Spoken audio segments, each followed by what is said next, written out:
Welcome to the Daily Walk Podcast, brought to you by Walk Thru the Bible.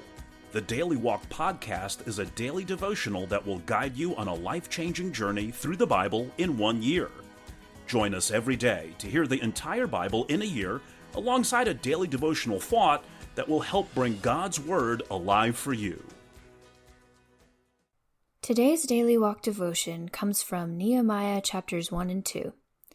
Nearly 13 years have passed since Ezra returned to Jerusalem. Nehemiah, the cupbearer to the Persian king, hears discouraging reports about his Jewish homeland. Jerusalem's defenses are in ruins and the people are being harassed. The news causes Nehemiah to mourn and intercede on behalf of his countrymen, petitioning the sovereign God to give your servant success today in the presence of the king.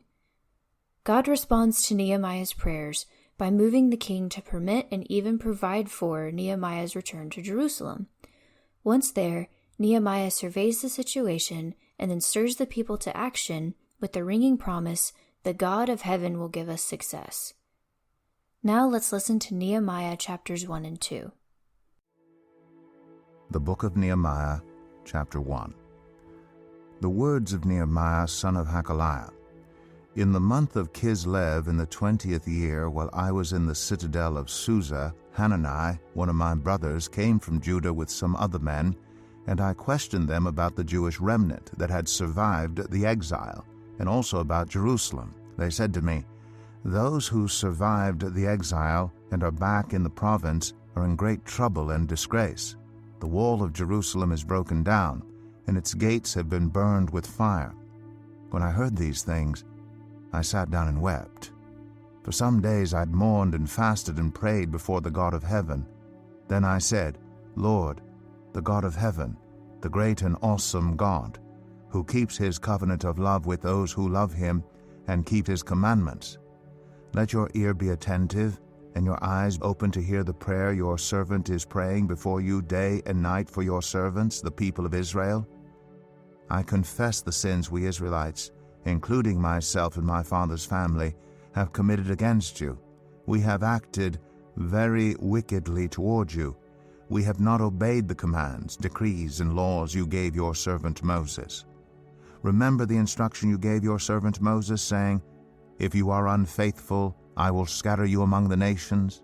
But if you return to me and obey my commands, then even if your exiled people are at the farthest horizon, I will gather them from there and bring them to the place I have chosen as a dwelling for my name.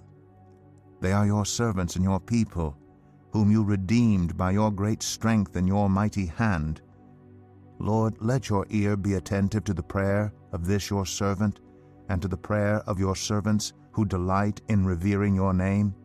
Give your servant success today by granting him favor in the presence of this man." I was cupbearer to the king.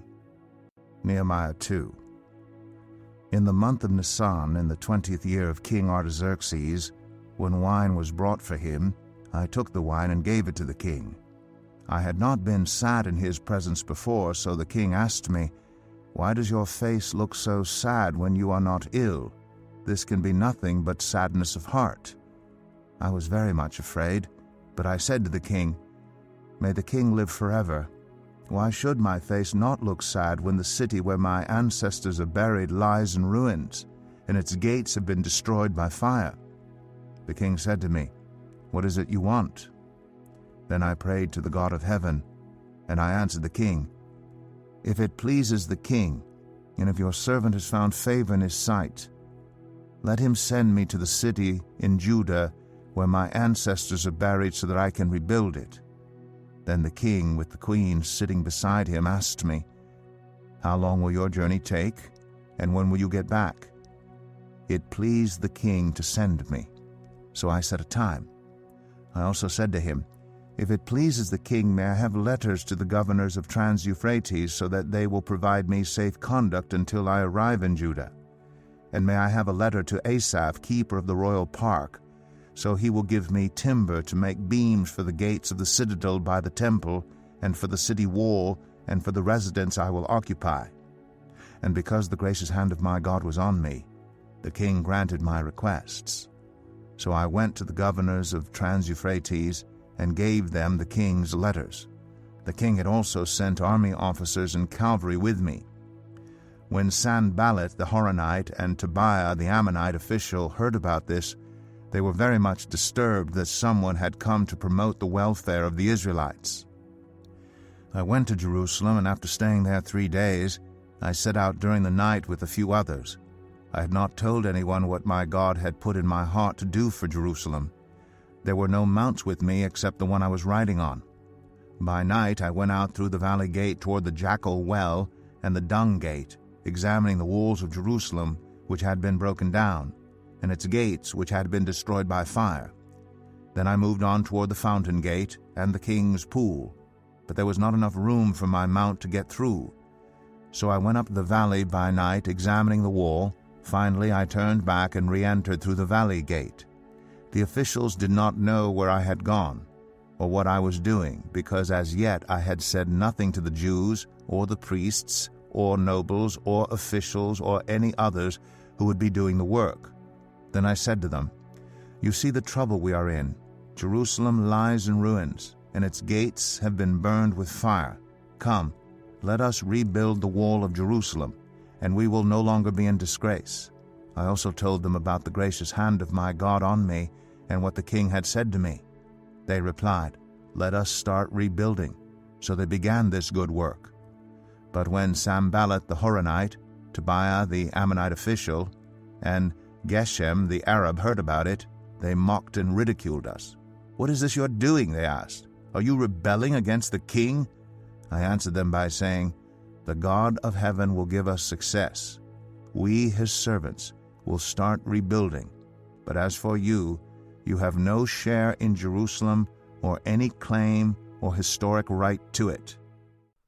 Here is our Daily Walk Devotional thought for today. Let's memorize 1 Thessalonians 5:17. Don't panic. The verse consists of only these 2 words: pray continually. Now ask yourself, am I ceaseless or sporadic in my prayer life? Nehemiah poured out his heart to God for 3 full months before he received an answer. Would you have quit before God's answer arrived? Then, with unexpected suddenness, God ushered in Nehemiah's long-awaited opportunity. Would you have been ready when the opportunity came? With a quick, silent prayer for grace, Nehemiah made his petition to the king. Would you have stammered and stumbled for words? And God answered. How often do you experience the gracious hand of God in your prayer life? Every time you turn on a light today, repeat the words of 1 Thessalonians 5:17, pray continually, and one petition God has laid on your heart. Then get ready for God's answer. Thank you for joining us today for the Daily Walk Podcast from Walk Thru the Bible. Be with us tomorrow as we continue our life-changing journey through the Bible in a year. Love this episode of the Daily Walk Podcast?